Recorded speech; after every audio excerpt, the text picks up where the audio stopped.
Crazy Rocket, now available on PMBet. Na mtazamaji wa PMTV, karibu tuzungumze na mkuu wa idara ya habari na mawasiliano klabu ya Azam FC Zaka Kazi. Mnaitwa Bertha Mswaga, nyuma kamera ipo hapo Amiri.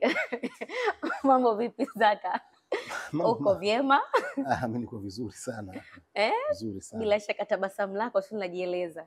Si niko nyumbani. Unajua ukiwa nyumbani unakuwa una jeuri zote. Kweli? Hata mbwa kama hana meno akiwa nyumbani atabweka tu. Atabweka tu. Yaani akiwa huko unaweza mpaka mkia akaweka sehemu fulani. Lakini akifika kwao unakunjua mkia na anabweka. Wanasema mtu kwao. Bwana, mimi nimefurahi kukutana na wewe kwa sababu mara mwisho ilikuwa ni Zanzibar ile Zaka kwenye mechi ya KMKM kweli. Mechi ya kwanza ile. Mechi ya mkondo wa kwanza na lakini hatukuongea kule. Mimi sikuongea na media. Upoongea na media. Na hilo ulitukimbia au hatukutafuta? No, nilikuwa busy sana kwa sababu siku yenyewe ilikuwa moja by the way, na siku moja kabla ya mechi mara nyingi ni makocha wanaongea na wachezaji. Kwa hata nyinyi sio kama tulikimbiana. Nadhani tu technically ilikuwa haiwezekani. Okay. Basi sawa, tuzungumze michezo Zaka.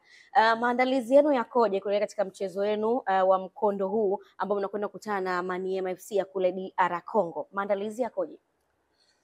Kwa asilimia kubwa maandalizi ya hapa nyumbani yamekamilika katika maeneo yote ya kiufundi na kiutawala. Of course kwa sababu siku bado zipo na kuna mambo ya mpango kwenye ratiba, kila siku inapofika ina mambo yake ya kufanya. Kwa leo ni siku nyingine, kuna vitu ambavyo tutabidi tufanye vikiwa kama vitu vya mwisho kwa siku ya leo kwa sababu kesho timu inasafiri. So kutakuwa na mazoezi ya mwisho hapa nyumbani leo jioni ambayo yataendana na test kwa wachezaji wetu wale ambao walikuwa majeruhi na hawakufanya mazoezi hapa katikati. Faisal Salum, Yahya Zaid walikuwa na session zao maalum za mazoezi kwa sababu walikuwa na majeraha. Faisal aliumia kwenye mchezo na Mungu na hakumaliza ule mchezo. Yahya Zaidi hata hakucheza kabisa ule mchezo. So walipona majeraha yao lakini wakawa na mazoezi yao mazoezi tiba. Kabla hawajaanza mazoezi na timu. So leo na siku ambao watafanya vipimo kuangalia wamepona kwa kiasi gani, kama wataruhusiwa kuanza mazoezi na timu wataanza. Nimepita kwenye kurasa mbalimbali za page za wachambuzi wengi, namna ambavyo wanaizungumzia Azam kwenye grupu ambalo mpo ni kana kwamba tayari shughuli yenu imeshaisha hapo. Zaka, umeshakutana na stories za namna hii? Bahati nzuri au bahati mbaya, mimi sisikilizi sana wachambuzi wanasema nini, kwa sababu wengi wao hawana information. Yaani mara nyingi vitu wanavyozungumza ni vile ambavyo wanavyojisikia wao, sio vya utafiti na upembuzi yakinifu. Kwa sababu uchambuzi sio maoni tu. Uchambuzi ni tathmini ya kitaalamu inayofanywa kwa utafiti na upembuzi yakinifu. Maoni ni mtu anavyojisikia, anavyodhani yeye. Sasa kuna vitu vingine huwezi kudhani tu wewe kwa sababu ni fact na nini. Kwa hiyo wachambuzi wengi wapo wanaofanya kazi yao vizuri, lakini mimi nimeshakata tamaa nao. Kwa hiyo wakati mwingine sifuatilii sana wanasema nini. Sifuatilii sana wanasema nini. Kama kuna vitu vimetokea instantly, kwa mfano labda mechi imechezwa, wakianza kuchambua kuhusu mechi, sawa, kwa sababu najua information wanayo sasa waliiona. Lakini kwa hiyo vitu vingine hivi ambao vinatokea wao hawapo, wa nyingi wasisikilize. Unajua vingi sio sawa sawa. Na pengine experience pekee ndio inaangaliwa hapo ama pengine na ubora zaidi ndio maana inazungumzwa hayo? Na nani yani anazungumza? Na wachambuzi Zaka. Wachambuzi mimi sina habari nao. Wachambuzi mimi siwezi comment kutoka kwao kwa sababu haya nayo sema tu tuseme labda pengine ni maoni ya wadau wa soka. Inaonekana kama experience bado Azam FC ni ndogo sana kwenye michuano hii. Okay. Inawezekana kama ndio uchambuzi wao umeishia hapo, lakini kitu kingine ambacho hawakiangalii kwa umbali zaidi ni kwamba japo Azam FC kama jina ni geni, lakini wachezaji leo nao 90% wameshacheza hizo hatua. Sasa mtu akikatwa akasema wageni mwisho siku wanacheza ni wachezaji. Wageni kwa maana ya kushiriki. Sasa hao wachezaji ndio wanaokuwa uwanjani na hao wameshacheza mara nyingi hizo hatua. Sasa mtu ukikatwa ndio unaambia kama wanasema hivyo ni kwa sababu hawana information. So without information you have nothing to say. Mwalimu Information Ibenge, is the power. information Is the power. the power. Na nyie mnayo power, mnayo. Aha. Labda tunaweza kusema wachambuzi information hawana. Baadhi hasa wanaosema kama unavyosema wewe, nadhani hawana information. Lakini mimi siamini kama wote wanasema hivyo. Hao wanaosema hawana information. Mwalimu Ibenge, Zaka anazungumza nini sasa katika michuano hii kutokana na experience yake? Nini ambacho anazungumza kwenye hii michuano na wachezaji? Mwalimu anawasisitiza tu kukumbuka kile ambacho anaelekeza na kupunguza makosa uwanjani, kwa sababu mazoezi maana yake ni kujizoesha. Yaani unafanya kitu unakirudia rudia ili uzoee, ndio maana ya mazoezi. Kwa hiyo wanafanya mazoezi kila siku, kufanya vitu vile vile kwa usahihi ili kujizoesha kufanya vitu kwa usahihi. Na ndio kitu ambacho mwalimu anaendelea kukisisitiza kila siku mazoezini, kwa sababu hicho ndio kitu pekee ambacho kitawafanya waweze kupata mafanikio kwenye mpira. Mpira ni mchezo wa details ndogo ndogo sana. Kipaji kila mtu anazaliwa nacho. Kwa mfano mazoezi kila mtu anafanya, kama timu zinatengeneza mbinu, kila mtu anakuwa na mbinu. Sasa kitakachoamua ni namna gani nyinyi mnapunguza makosa uwanjani na kukumbuka maelekezo ambayo mmepewa. Hicho ndio kitu ambacho kinatengeneza tofauti. Wachezaji wanaofuata maelekezo vizuri na kupunguza makosa ndio mara nyingi wanakuwa bora. So anakumbusha hizo sana, kwamba ameangalia, anasema vipaji wote hapa mnavyo wote. Okay. Extraordinary. Lakini ili mfanikiwe ni jitihada zaidi, kwa sababu kipaji pekee yake hakitoshi, lakini punguza makosa, kuwa na concentration. Kulingana na kundi ambalo mpo na timu ambazo zinashiriki hii michuano ya Confederation Cup, Zaka, mnaiona Azam FC ikifika finali ama bado ni mapema sana kulizungumza hilo? Kwanza ni mapema, lakini sio sawa sawa. Sio sawa sawa. Kwanza kusema sasa hivi tunafika finali sio sawa sawa hata kidogo, kwa sababu hauchezi peke yako. Unacheza timu nyingi sana, lazima una respect na timu na mchezo wenyewe. Unaweza kaenda uwanjani ukapoteza mechi kwa sababu ulikuwa na siku mbaya, na mpira una hiyo mambo. Yaani kuna siku ambayo mambo hayakubali upande wenu. Unafanya kila kitu akiwe. Sasa ukitoka hapo unasemaje? Kukuwa na nidhamu na mchezo. Kwa hiyo lazima utoe nafasi kwa mchezo. Kitu ambacho unaweza kusema ni kwamba tutakwenda kucheza kwa uwezo wetu wote. Kitakachotokea ni jambo lingine. Okay. Hatuwezi kuahidi matokeo, hatuwezi kufanya nini, lakini kitu tunachoweza kusema ni kwamba tutakwenda kucheza kwa uwezo wetu wote. Target yenu kwenye hii michuano ni ipi? Ilikuwa ni group stage pekee? Ilikuwa ni kufanikiwa kufanya vizuri kuliko ambao tumesha kufanya, na mpaka sasa tumeshafanya vizuri kuliko tulivyo kufanya, lakini target inapokuwa kufanya vizuri zaidi, unakuwa na hamu ya kufanya vizuri zaidi. So sisi tumeweka malengo ya kufanya vizuri kuliko ambavyo tumesha kufanya. Hakuna kikomo kwenye hilo. Tutajitahidi kufanya kila kinachowezekana tufanye bora kuliko ambacho tumeshafanya. Tumeshafika hatua makundi, lakini tunataka kufanya vizuri zaidi ambao tumeshafanya. Ndio lengo letu liko hivyo. Sawa sawa. Ni kweli Azam FC ipo kwenye kundi gumu kama ambavyo linazungumzwa, Zaka? Kundi gumu sana. Ni kundi gumu kwa maana mbili, kwamba hawa wapinzani tunaokwenda kukutana nao hatujawahi kukutana nao sisi kwenye mashindano haya ya Afrika. Of course wengine tulishacheza nao, Manyema tulishacheza nayo, lakini Manyema tumecheza nayo zaidi ya miaka 5 iliyopita. Akina Max Nzengeri ndio wanatoka academy zamani sana. Kwa hiyo huwezi kusema kwa uzoefu ule ndio unaisema Manyema ya sasa. Hata Wydad pia tuliona mechi ya kirafiki msimu uliopita, lakini mambo mengi yamebadilika, na ile ilikuwa mechi ya kirafiki tu, sio mashindano. Kwa hiyo kwa sababu hatuwajui kwa mtindo huo, kwanza tunaipa heshima mpira na tunawapa heshima wapinzani wetu. So kundi gumu. Lakini jambo la pili, wenzetu wamekuwa kwenye rhythm.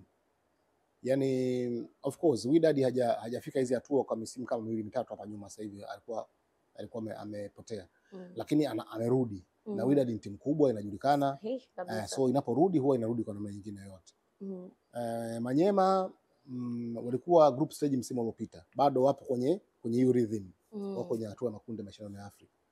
Lakini Nairobi United ni timu ya kuogopa sana, kwa sababu it's a team on rise. Timu ambayo inakuja. Hiyo timu sio ya kuipigia hesabu ndogo ndogo, kwa sababu hamjui. Yaani hamjui strength yake ni nini. Kwa sababu haina wachezaji mliowazoea, haina makocha mliowazoea, mnaweza mkaichukulia tu poa kwamba hii timu hii Nairobi tu. Lakini kumbe ndani yake kuna watu ambao ni wachezaji wakubwa sana au wana kipaji kikubwa sana. Na wana uwezo mkubwa sana. Lakini kwa sababu hamjawajua mnawachukulia poa. Nitakukumbusha mkasa wa Leicester City. Leicester walinusurika kushuka daraja siku ya mwisho ya msimu. Msimu wa pili wakaenda kwa mabingwa. Watu walikuwa wana rate kama timu ya kushuka daraja kwa sababu hata msimu uliopita ilinusurika kushuka daraja siku ya mwisho.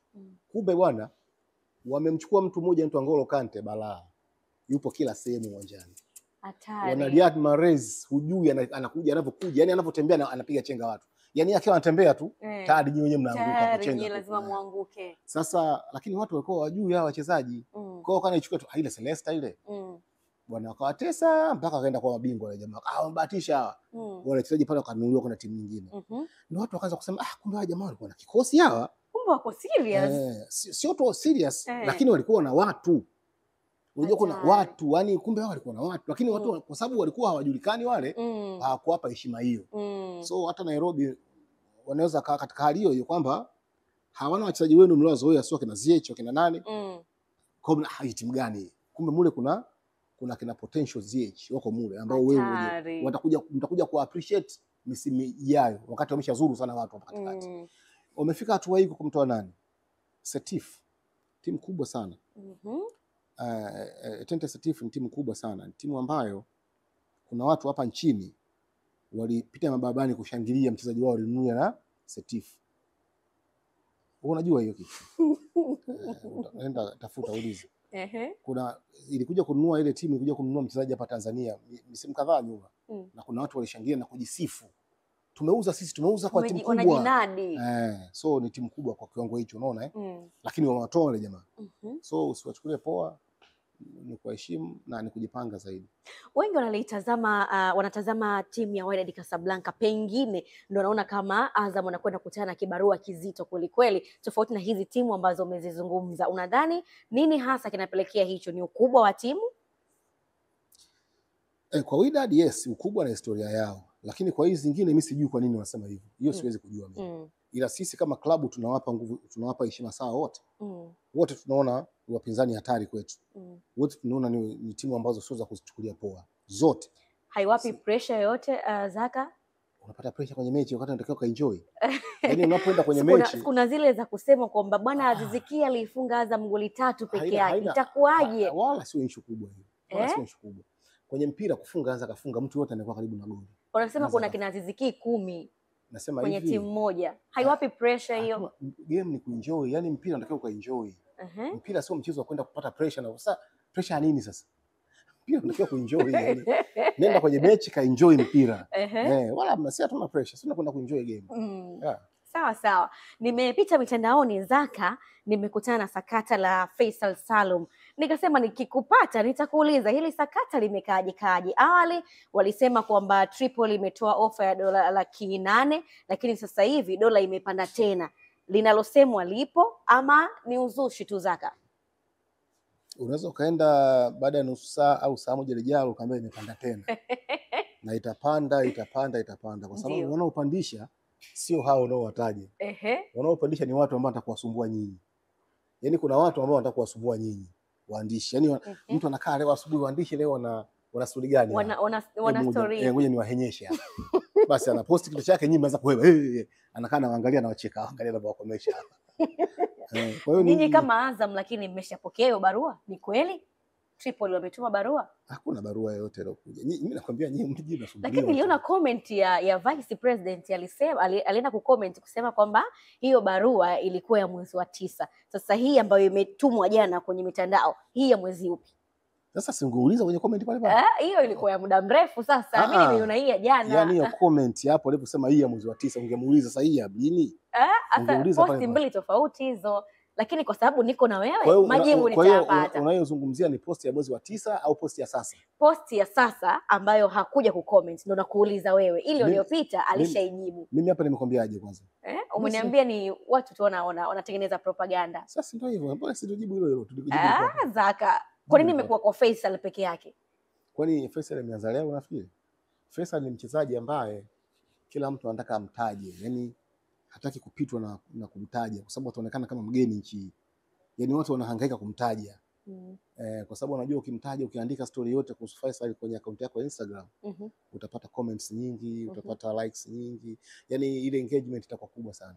Na hiyo inakuongezea nguvu ya account yako.